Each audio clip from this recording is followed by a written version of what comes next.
ክቡራትና ክቡራን እንግዲህ የመዳም ቅመሞች ሸቃሎችና ሸቃልዬ እንግዲህ ከዚህ ከኔ እንደተማሩ ስል በትህትና ጠይቃችኋለሁ። በመጀመሪያ ቪዲዮውን ሼር፣ ላይክ፣ ሼር፣ ሰብስክራይብ እያደረጋችሁ ለሌሎችም ተደራሽነት እንዲሆን ሼር አድርጉት ማለት ነው ውዶች፣ ማሮች፣ ፍቅሮች እና እንግዲህ በዚህ በምስሉ ላይ የምትመለከቱት እኔ ሸቃሌ ትህታችሁ የገዘውትን እቅራጥ ተመልከቱልኝ ማለት ነው። ይህንም የገዘውት የት ነው ካላችሁ ነው የገዘውት ማለት ነው።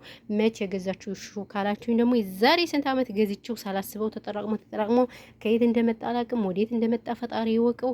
እናማላችኋለሁ አሁን ይውትላችሁ እንዴት እንደሆነ። ስለዚህ ከኔ ተማሩ ውዶች፣ ማሮች፣ ፍቅሮች። ለምን 300 ብር አትሆንም? ወርቅ ግዙ። እሺ የኔ ምርጦች፣ ምርጦች። አዎ እንደዛ ነው የምላችሁ። ማፊ ፋይዳ ድሪቶ መሸከፍ ማፊ ፋይዳ አላችኋለሁ። እና አሁንም ይህንን ለገልልክላችኋለሁ። ግራ ተጋብቼ ዝም ብዬ ቁጭ ብዬላችኋለሁ እና ከኔ እንድትማሩ ነው። እሺ እኔ ፍቅሮች።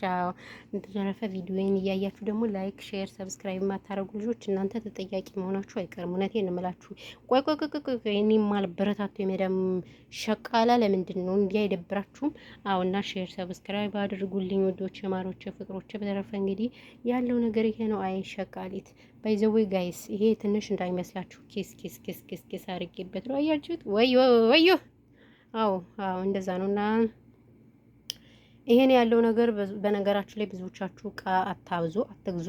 እኔ በነገራችን ላይ ይሄን ሁሉንም አልከውም። ለምን ቀረጥ ብዙ ስለሆነ አልከውም። ጀስት ግን እናንተ መግዛት ያለባችሁ አረብ ሀገር ላይ ወርቅ፣ እንደገና ደግሞ እንደዚህ ብርድ ልብስ ምናምን ነገር ግዙን። ያሁን ብርድ ልብስ 2 ገዝቻለሁ። በነገራችን ላይ 2 ብርድ ልብስ ገዝቻለሁ። ሌላውን እንትን አልልም በነገራችን ላይ። እና ይሄን ያለው ነገር ሌላ ምንም እንትን አልልም። እና ይሄን ያለው ነገር ግን በጣም ተሰምቶኛል። እውነት ለመናገር ከመቼው እንደተጠራቀመ አላውቀውም። እግዚአብሔርም በስመ አብ። በተለይ ሺን የሚባለው ነው እንደዚህ እኔ ልብስ ቀይን እንደዚህ ስንት አመት ሙሉ ከመጣው አንስቼ አስባችሁታል። ከምራለሁ እንደዚህ ሆኗል ማለት ነው። እና ጥንቃቄ አድርጎ ውዶችዬ። በተረፈ ሰላማችሁ ይብዛልኝ።